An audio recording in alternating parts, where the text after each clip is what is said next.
Hello my ऑर्डेकर्स, कैसे हैं आप। तो मैं आज आपके सामने फिर से प्रेजेंट हूँ एक नई वीडियो के साथ में, और जिसमें आज हम फिर से डिस्कस करेंगे इंटीग्रेशन के कुछ अच्छे अच्छे और क्वेश्चंस। और ये हमारी काफ़ी अच्छी सीरीज चल रही है जिसके अंदर काफ़ी बेहतरीन क्वेश्चन हम डिस्कस कर रहे हैं और जिनको करने में मज़ा भी आ रहा है। और आप भी देख के मुझे लगता है कि इसे एंजॉय कर रहे होंगे। तो आज हम फिर से देखते हैं कुछ और क्वेश्चन, और ये क्वेश्चन काफ़ी धमाकेदार होने वाले हैं। तो देखते हैं, शुरुआत करते हैं सीरीज की।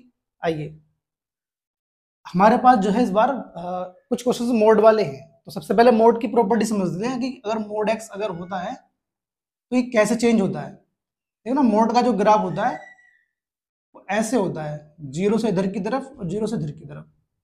जीरो से इधर की तरफ नेगेटिव में और जीरो से इधर की तरफ जो होता है वो पॉजिटिव में होता है।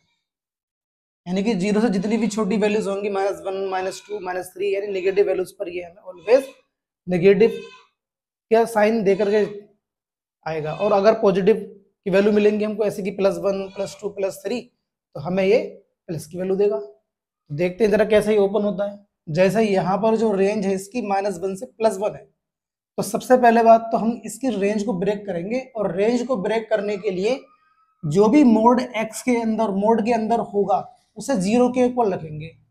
सपोज दैट अभी मोड के अंदर क्या है, एक्स है। सपोज दैट के है ही एक्स, तो ये 0 के इक्वल रखेंगे तो x की वैल्यू क्या आ गई, 0 के इक्वल आ गई। अगर अब 0 के इक्वल आ गई तो ये वैल्यू इन दोनों के बीच में क्या कर रही है, लाई कर रही है। तो इन दोनों के बीच में लाई कर रही है, तो इस लिमिट को हम ब्रेक अगर करेंगे तो -1 से 0 और 0 से कितना 1 ये लिखेंगे। अगर मोड के अंदर सपोज दैट -2 होता तो हम इसे 0 के बराबर रखते, तो x कितने के बराबर होता, फिर 2 के बराबर होता। तो ये भी इस लिमिट पे ब्रेक होता, फिर इसको हम यूज कर दें। तो फिलहाल तो अभी हमारे मोड से क्या निकल करके आया, 0 निकल करके आया बाहर। अब यहां से हमें यह भी सोचना है कि ये जो हमारी रेंज है और ये जो हमारी रेंज है, इस रेंज के अंदर जो x है हमारा, मोड जब मोड से बाहर जब निकल करके आएगा तो वो पॉजिटिव का साइन देगा या नेगेटिव का साइन देगा, ये और सोचना है। और ये अभी हमने देख ही लिया था कि अगर वैल्यू 0 से कम होगी, अगर वैल्यू 0 से कम होगी तो वो किस में निकलेगा, माइनस में।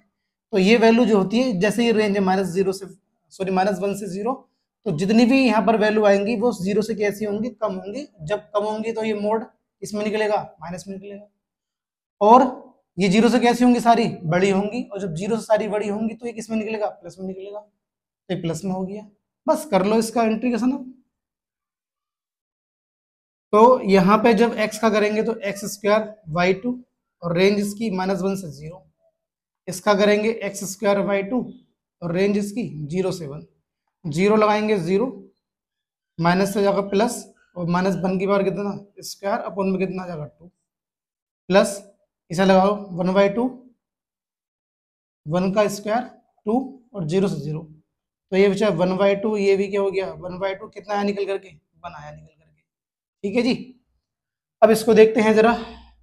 इसमें मोड एक्स ऊपर भी है, इसमें मोड एक्स और अपन में एक्स है। तो हमें जो रखना है वैल्यू 0 के बराबर, उसे रखना जो मोड के अंदर होगी। इसे नहीं रखेंगे 0 के इक्वल, क्योंकि ये तो 0 के अगर इक्वल लगा तो ये इंडेफिनिट हो जाएगा, यानी कि अपरिभाषित हो जाएगा। तो हमें क्या रखना है, इसको 0 के इक्वल रखना है जो भी मोड के अंदर होगा। तो यहाँ से जैसे मोड के अंदर से निकल क्वांटिटी 0 के इक्वल रखी गई, तो लिमिट अब इस 0 से ब्रेक होगी हमारी। तो -2 से 0 और 0 से कितना 2 होगा। अब 0 से कम पर क्या होगा, मोड निगेटिव में आएगा, तो माइनस का आया निकल करके। और 0 से ज्यादा होने पर क्या आएगा, प्लस में आएगा, तो प्लस में आया निकल करके। एक्स एक्स क्या हो गया, कैंसिल। यहाँ पे भी क्या हो गया, कैंसिल। यहाँ क्या बचा, -1।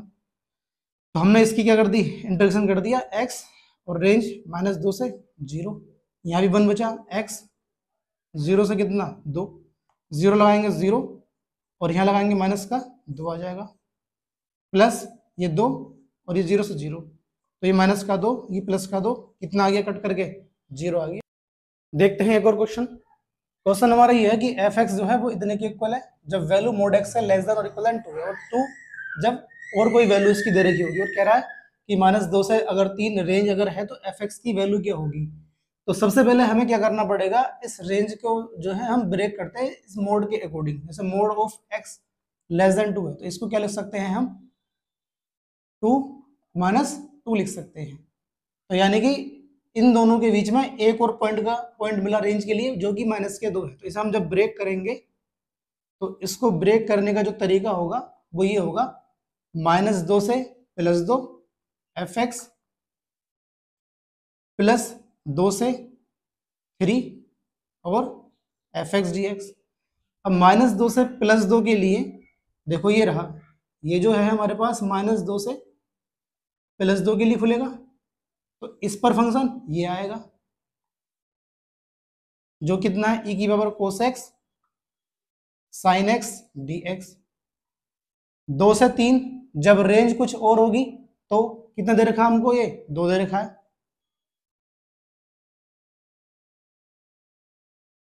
जब भी रेंज हमें इस तरह की दिखाई देती है, -a से +a, -2 से -+2, -4 से +4, या इस तरह की रेंज जब भी दिखाई देती है तो हम सबसे पहले अपने फंक्शन को चेक करते हैं ये इवन है या ओड है। अगर fx माइनस का रखने से इतने के इक्वल आया तो ये इवन होता है, और अगर ये माइनस रखने से ये बाहर आया निकल करके माइनस तो ये ओड होता है। इस कंडीशन में वैल्यू 0 के इक्वल होती है fx की, और इस कंडीशन में वैल्यू पूरा फंक्शन हमारा fx के ही इक्वल आ जाता है। तो अब अगर यहाँ देखें, अगर हम माइनस यहाँ रख के चलते हैं तो ये cos तो पॉजिटिव का साइन देगा, नो प्रॉब्लम। लेकिन जैसे ही हम माइनस साइन के अंदर रखेंगे तो माइनस जो है साइन के एंगल से बाहर निकल जाता है, और जो बाहर निकलेगा तो ये बाहर निकलने पे हमारा फंक्शन नेगेटिव होगा, जिससे कि फंक्शन कैसा बनेगा, ओड, जिससे कि वैल्यू कितनी हो जाएगी इसकी, 0 हो जाएगी। तो इस वाले टर्म की वैल्यू 0 हो गई। अब ये बचा, सॉरी fx यहाँ पे जो है हमने वैल्यू इसकी यूज कर ली 2। अब यहाँ इसका कर लेंगे सॉल्व हम, 2 बाहर हो जाएगा, इसका कर देंगे तो x बन जो बचेगा यहाँ पे, और 2 से कितना 3, बस कर दो सॉल्व इसको। 3 - 2 कितना बचेगा 1, मल्टीप्लाई करेंगे 2, ये इसका आंसर है। देखते हैं कुछ और क्वेश्चंस। एक क्वेश्चन ये है, इसमें हमने क्या किया, जो साइन का एंगल है √x में, तो इसे हम क्या कर लेंगे, √x को t के इक्वल मान लेंगे, इसका स्क्वायर करेंगे तो t² x का dx हो जाएगा, और ये हो जाएगा 2t और dt। अब हम इसकी रेंज को चेंज करेंगे, 0 लगाएंगे x की जगह तो 0 रहेगा, 4/π²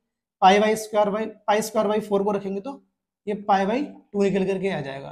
रूट के अंदर π² 4 अगर रखेंगे तो पाई और 2, ये इसकी रेंज बन जाएगी इस टाइम पर। साइन, अब जो √x उसको हमने कितने के इक्वल माना था, t के, और dx कितने के इक्वल है, 2t और dt के इक्वल है। 2 बाहर हो जाएगा, इसमें अंदर क्या बचेगा, रेंज इसकी 0 से π/2, t और sin t बचेगा, और क्या आएगा यहाँ पे dt आएगा। आईलाइट से हम इसको चेक कर लेंगे कौन सा फर्स्ट और कौन सा सेकंड माना जाएगा। ये होता है इनवर्स फंक्शन, ये लॉगरिथम फंक्शन, और ये अलजेब्रिक फंक्शन, और ये ट्रायगोनोमेट्रिकल फंक्शन। तो अलजेब्रिक फंक्शन पहले आया, ट्रायगोनोमेट्रिकल फंक्शन बाद में आया, तो ये फर्स्ट और ये क्या होगा, सेकंड होगा। फर्स्ट वाले का तो हम करते हैं डिफरेंशिएशन, और सेकंड वाले का हम करते हैं इंटीग्रेशन। तो इसको करने का तरीका मैं बता चुका हूँ एक वीडियो के अंदर कैसे कैसे करते हैं। अभी इसको यहाँ ऐसे रखा, फिर इसका डिफरेंशियल कब तक करते हैं, जब तक कि बन ना आ जाए, तो बन दूसरे स्टेप में बना गया। तो अब हम करेंगे इसका इंटीग्रेशन, तो इसका इंटीग्रेशन जब करेंगे तो कितना आएगा, माइनस का cos t आएगा। फिर इस वाले का क्या करेंगे, यहाँ पे डिफरेंशिएशन सॉरी इंटीग्रेशन करेंगे, तो cos का क्या जाएगा, माइनस का sin t हो जाएगा, और साइन क्या चलते हैं यहाँ पॉजिटिव, और यहाँ पे क्या जाएगा निगेटिव। रेंज इसकी 0 से कितनी है, π/2 है। कर दो सॉल्व इसको बस। तो हम जब π/2 रखेंगे तो π/2, लेकिन cos π/2 क्या जाएगा, ये 0, माइनस बाहर निकलेगा जो कि हो जाएगा प्लस का। साइन π/2 की वैल्यू कितनी जाएगी 1, माइनस 0 रखने से ये क्या जाएगा हमारा 0, 0 रखने से ये भी क्या जाएगा हमारा 0, यहाँ पे कितना देगा, सिर्फ हमारा 2 आएगा इसका आंसर। अब इसे देखते हैं जरा, इसके अंदर भी हमने ये काम करना है, इसको हमने t के बराबर माना, और इसका हमने जब स्क्वायर किया तो क्या आएगा t², तो dx इजिकल टू कितना 2t और dt बनेगा। रेंज चेंज कर लेंगे, 1 को रखेंगे तो 1, 4 को रखेंगे तो कितना आएगा 2, और e की और जो √x है इसे हमने कितना लिख दिया, t लिख दिया, और dx की जगह हम कितना लगाएंगे 2t और dt। 2 बाहर कर दो, 1 से 2, और यहाँ पे कितना t, और e की और कितना t और dt। फिर से हाईलाइट का यूज करके ऐसे रख लेंगे। तो logarithm function, exponential function, algebraic function देखो ये रहा, और एक्सपोनेंशियल फंक्शन ये रहा। तो पहले अलजेब्रिक आ रहा, यानी कि ये फर्स्ट और ये क्या होगा सेकंड। और फर्स्ट वाले का हम क्या करते हैं डिफरेंशिएशन, कब तक, जब तक कि बनना आ जाए तो आ गया। और इसका हम क्या करते हैं इंटीग्रेशन, e की और t का e की और t रहता है, यहाँ भी करेंगे इसका ही इंटीग्रेशन, तो e की और t रहेगा। फिर ये प्लस का और ये किसका होता है माइनस का। रेंज लगा लेंगे 1 से कितना 2। अब लगा दो इसकी रेंज को, पहले 2 और फिर e की पावर 2, फिर लगा दो e की पावर कितना 2 माइनस, अब 1 लगाएंगे तो ये जाएगा e, ये भी क्या जाएगा e, ये तो कैंसिल हो जाएगा और ये कैंसिल होकर 0 हो जाएगा। 2e के अंदर से जब ये घटेगा 2e स्क्वायर के अंदर से 1 e स्क्वायर घटेगा तो 1 बचेगा, यानी कि जब मल्टीप्लाई कराएंगे इसकी तो इतना जाएगा। ये इसका आंसर है। देखते हैं एक और क्वेश्चन। इस क्वेश्चन के अंदर हम इसे दो तरह से करेंगे, एक तो इसको हम फॉर्मूले के तरीके से करेंगे और एक हम इसको प्रॉपर्टी के थ्रू करेंगे। फॉर्मूले के थ्रू जैसे यहाँ 0 से 1 लिमिट, इसमें ध्यान रखना कि लिमिट 0 से 1 ही होनी चाहिए। अगर कुछ और लिमिट आ रखी है तो फिर ये फॉर्मूला काम नहीं करेगा। तो लिमिट क्या रखनी है हमें 0 से 1 रखनी है। तो अगर यहाँ पावर n होती है तो इसे हम लिखते हैं n+1 और n+2। इसके अकॉर्डिंग अगर हम इसके आंसर को निकालते हैं तो यहाँ पे n की वैल्यू कितनी है 99 है। जब n की वैल्यू 99 है तो इस पे हम क्या लगाएंगे 99+1 और 99+2, तो ये तो हो जाएगा 100 और ये क्या होगा 101, यानी कि 101। इसकी जब मल्टीप्लाई कराएंगे तो 100 की जब इससे कराएंगे तो 0 हो जाएगा, हासिल का क्या बचेगा 10। इसकी कराएंगे इससे तो क्या जाएगा 10, इससे कराएंगे तो क्या जाएगा यहाँ से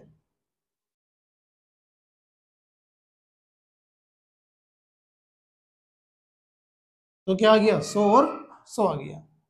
ये इसका आंसर है। लेकिन अगर हम इसको स्टेप तरीके से करते हैं, प्रॉपर्टी की तरीके से करते हैं, तो देखो जरा हम क्या करेंगे। इसमें 0 से 1 लिया हमने, अगर ये फॉर्मूला किसी को याद ना रहे या लिमिट इसकी चेंज हो जाए तब भी ये काम करेगा। तो कैसे होगा, दोनों को जोड़ो और इसमें से घटा दो, एक्स के अंदर एक्स को घटा दो, इसके अंदर से 1 और 0 को जोड़ेंगे 1 मिलेगा, तो 1 माइनस क्या बना एक्स बना। ऐसे ही इसमें से 1 में से किसे घटा देंगे हम एक्स को घटा देंगे। ये प्रॉपर्टी होती है हमारी 0 से 1, 1 माइनस एक्स, 1 माइनस अंदर जाएगा तो ये जाएगा माइनस का 1 और ये प्लस का x, 99 dx। 1 से 1 क्या हो गया कैंसिल हो गया, यहाँ पे क्या बचा 1 माइनस एक्स और यहाँ पे क्या बचा x की पावर 99 और dx। इसे अंदर ले जाओ तो x की पावर 99 और x की पावर 100 कर दो इसका इंटीग्रेशन। तो x की पावर कितना 100 बटे में 100 माइनस x की पावर कितना 101 और बटे में भी 101 और रेंज कितनी 0 से 1। तो एक बार 1 लगाएंगे तो इतना आ जाएगा और 0 से लगाने से क्या बनेगा 0 बन जाएगा। इसे सोल्व कर लो, इसको ले जाएंगे तो 101 और ये 100, इसकी गुणा कराएंगे तो इसकी इससे ये आ जाएगी निकल करके। आंसर कितना बनेगा इसका 1 बटे इतना बनेगा। देखते हैं एक और क्वेश्चन। ये जो क्वेश्चन है हमारा, इसमें रेंज 0 से π/2 है और ऊपर साइन एक्स है और नीचे साइन और कोस है। जब भी ऐसी कंडीशन मिलती है तो इसका आंसर होता है π/4, π/4 होता है। ये मैंने लास्ट क्लास के अंदर बताया था कि कैसे कैसे π/4 ये बनता है। लेकिन चलिए मैं इसको प्रूफ भी करके दिखा देता हूँ π/4 इसका आंसर आता भी है या नहीं आता है। तो हमने इसे इक्वल कर लिया किसके आई के, और इसको हमने फर्स्ट इक्वेशन मान लिया। और हम अब इसमें यूज करेंगे प्रॉपर्टी किसका 0 से अगर ए लिमिट होती है f(x) dx अगर होता है तो हम इसका यूज करेंगे f(a-x), यानी कि इसको इसको जोड़ करके x उसमें से घटा देते हैं। इसका ये यूज हम करने वाले हैं इसमें। तो देखो जरा 0 से π/2 root of sine π/2 minus x और साइन π/2 माइनस एक्स, ये भी सब रूट में, कोस π/2 माइनस एक्स। इसे हम क्या लिख सकते हैं 0 से π/2, ये जगह कोस एक्स, ये क्या जाएगा कोस एक्स और ये क्या हो जाएगा साइन एक्स।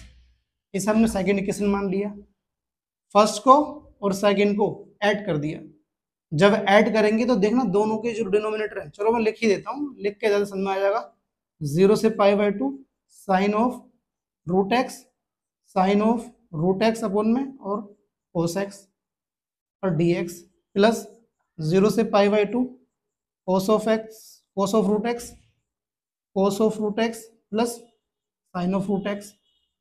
दोनों के डिनोमिनेटर सेम है तो ऊपर के ऐसे ही ऐड हो जाएंगे और जिससे ऐड होने से ये कैंसिल हो जाएगा और ये i और i कितना हो जाएगा 2i हो जाएगा। तो 2i 2y is equal to 0 से π/2, ऊपर की तरफ क्या है root of sine x plus root of cos x और अपन में रूट ऑफ साइन एक्स और रूट ऑफ कोस एक्स और dx। ये क्या हो गया कैंसिल, क्या बचा 1 का जब करेंगे तो क्या आएगा x, और 0 से कितना π/2, तो π/2 माइनस 0, तो 2i कितने के बराबर आ गया π/2 के बराबर आ गया, और i कितने के बराबर आ गया π/4 के बराबर आ गया। तो इन क्वेश्चन को क्या करना पहचानना बड़ा जरूरी है। एग्जाम के अंदर क्वेश्चन तो हम जो है करते ही है, लेकिन अगर क्वेश्चन को हम देखते ही पहचान जाए तो उसका आंसर हम एकदम से क्लिक कर जाते हैं। तो मेन जो समस्या रहती है एग्जाम के अंदर ये रहती है कि अगर हमने क्वेश्चन को नहीं पहचान पाए तो फिर उसका आंसर निकालने में समय लग जाता है। इसलिए अगर हमने क्वेश्चन को पहचाना तो उसका आंसर भी हम निकालने में कोई दिक्कत नहीं रहती है, तुरंत ही हम उसका आंसर पता लग जाता है कि हाँ ये क्वेश्चन मेरा करा हुआ, और तुरंत इसका आंसर निकाल के हम जाते हैं। इसलिए क्वेश्चन की जितनी ज्यादा हो सकती है उतनी ज्यादा से ज्यादा क्या करो प्रैक्टिस करो, more practice more practice more practice. देखते हैं एक और क्वेश्चन। इस क्वेश्चन के अंदर रेंज 0 से π/2 और ये है, और इसका आंसर भी कितना है π/4 है। सर कैसे π/4 है भैया, यही तो बात है, पहचानना है क्वेश्चन को कैसे करना है कैसे नहीं करना। अब कैसे सर कैसे π/4 बनेगा, जब इस tan को हम ब्रेक करेंगे तो ये साइन बटे कोस बनेगा, तो कोस यहाँ जाएगा एक, देखो कैसे 0 से π/2 1 प्लस साइन की पावर 3x और अपॉन में कोस की पावर 3x।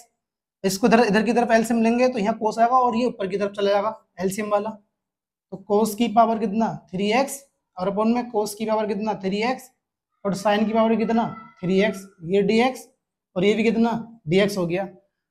तो सर इसका आंसर π/4 अगर 4 बनेगा तो सर पावर का कोई असर नहीं पड़ेगा इसके ऊपर। भैया पावर कोई असर नहीं पड़ने वाला, बस ये ध्यान रखना कि सभी जगह पावर सेम होनी चाहिए, सभी जगह पावर सेम होनी चाहिए। और ऊपर की तरफ अगर कोस है तो नीचे की तरफ साइन और कोस मिले, ऊपर की तरफ साइन है तो नीचे की तरफ फिर से साइन और कोस मिले, तभी π/4 इसका आंसर है। तो पहचानना सीखो। तो पहचानना कैसे सीखेंगे, जितनी ज्यादा हमारी प्रैक्टिस होगी क्वेश्चंस के ऊपर उतना ज्यादा हमारी इनके ऊपर पकड़ होगी और हम पहचान भी सकते हैं इनको आसानी के साथ में। देखते हैं एक और क्वेश्चन। क्वेश्चन कुछ इस तरह से है हमारा, जब भी इस तरह का फॉर्मेट क्वेश्चन में दिखाई दे तो always let out x is equal to cos theta and the differentiation is dx equal to minus sine theta d theta, and also change the limit if we put the 0 on the places of x then the find the limit of theta. x की जगह पे 0 जब लगाएंगे हम तो x की 0 value क्या देगा हमको, ये π/2 देगा, और 1 लगाएंगे तो क्या देगा हमको, ये 0 देगा। तो ये तो लिमिट हमारी चेंज हो गई, cos 2 cot inverse 1 minus cos theta upon 1 plus cos theta, किसमें आएगा ये रूट में, और dx की जगह पर हम क्या लगाएंगे, ये लगाएंगे माइनस का sine theta and d theta. अब हम क्या करेंगे, इस 1 को कैंसिल करने के लिए हमें क्या काम करना है, हमने काम ये किया कि इसकी रेंज को पलट दिया, 0 से π/2 कर दिया, तो क्या होता है माइनस बाहर निकल के आता है। फिर कोस ऑफ 2 कोट इनवर्स, कोस का ऐसा फॉर्मूला कि 1 कैंसिल हो जाए तो 2 साइन स्क्वायर थीटा/2, ऐसे यहाँ पे 2 कोस स्क्वायर थीटा/2, इसमें आ गई, अभी भी रूट में रहेगा, और ये ऐसे ही रहा, सीधी सीधी नकल कर दी इसकी हमने यहाँ पर, 2 से 2 क्या हो गया कैंसिल, साइन बटे कोस कितना जाएगा tan स्क्वायर थीटा/2 से बाहर निकाल लेंगे हम, 0 से π/2 कोस 2 कोट इनवर्स, ये क्या आएगा tan थीटा/2 बाहर निकल जाएगा, और ये फिर भी ऐसी रहा। और अब देखना यहाँ पे क्या करना है हमको, tan और कोट है, tan और कोट है, ये तब कैंसिल होगा जब यहाँ कोट ही होता। तो इसे कोट बनाने के लिए हम क्या यूज करेंगे, देखो जरा, कोस ऑफ 2 कोट इनवर्स, क्या इस tan को हम इस tan को हम क्या ये ले सकते हैं, tan π/2 माइनस थीटा/2, और बाकी तो चल ही रहा है ऐसे कैसे, ये लिख सकते हैं या नहीं। अरे भाई tan 90 माइनस थीटा कितना होता है, कोट थीटा होता है, तो ये कोट ही बन जाएगा।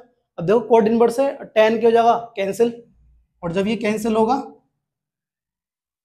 तो इस 2 की अंदर एंट्री होगी, और जब 2 की अंदर एंट्री होगी तो ये बचेगा पाई, और ये बचेगा कितना थीटा माइनस का साइन थीटा और डी थीटा। कोस 90 minus sorry pi minus theta कितना होता है, माइनस का कोस थीटा होता है, तो minus cos theta minus sine theta और डी थीटा, माइनस माइनस क्या हो जाएगा, ये प्लस हो जाएगा, तो ये क्या बना साइन थीटा कोस थीटा। अब हमें क्या करना है, इसके यहाँ पर 2 से मल्टीप्लाई और 2 से डिवाइड यहाँ कर दिया हमने, जिससे ये क्या बन जाएगा साइन 2 थीटा का फॉर्मूला बन जाएगा। 0 से पाई बाई 2 क्या है, इसकी रेंज है, और डी थीटा, इसका कर दो इंटीग्रेशन, तो क्या बनेगा माइनस का कोस 2 थीटा, और 2 क्या आएगा नीचे की तरफ निकल करके आ जाएगा, रेंज इसकी 0 से कितनी पाई बाई 2 है, 2 से कितना जाएगा ये 4, माइनस से बाहर निकलेगा तो प्लस। कोस जब हम यहाँ रखेंगे थीटा के अंदर पाई बाई 2 की वैल्यू, तो ये बनेगा कैंसिल हो गया 2 से कोस पाई, तो कोस पाई बना, माइनस यहाँ पे क्या बना कोस 0 बना, कोस पाई की वैल्यू कितनी होती है माइनस का 1, और ये माइनस का 1 माइनस वन कितना हो गया माइनस का 2, और अपन में कितना 4, तो इसका आंसर कितना बनेगा माइनस के 1/2। तो ये क्वेश्चन थे आज के, जो काफी अच्छे और बढ़िया क्वेश्चन है। इन क्वेश्चंस को देख करके आप अपनी तैयारी को और अच्छी तरह से धार दीजिए, ठीक है। आज के लिए इतने रखते हैं, जय हिंद।